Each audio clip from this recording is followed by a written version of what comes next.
আমার হায়াতের কসম, আমার ইমানের কসম, ওই আল্লাহর কসম করে বলছি যে আল্লাহর হাতে আমার জীবন। বর্তমান ফিলিস্তিনের যুদ্ধ শেষ হবে, ইমাম মাহাদি এসে যাবে। ইমাম মাহাদি আসার 9 বছর পরে, ইমাম মাহাদি আসার 9 বছর পরে ঈসা আলাইহিস সালাম আসবেন।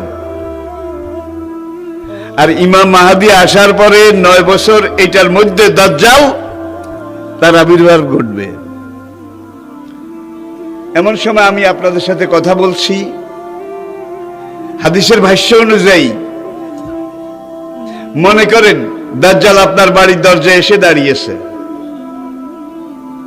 এমন সময় আমি আপনাদের সামনে কথাগুলো বলছি, যেই সময় মনে করেন ইমাম মাহাদি আপনার ঘরের সামনে এসে দুয়ারের কড়া নাড়তেছে। কি কত কাছে!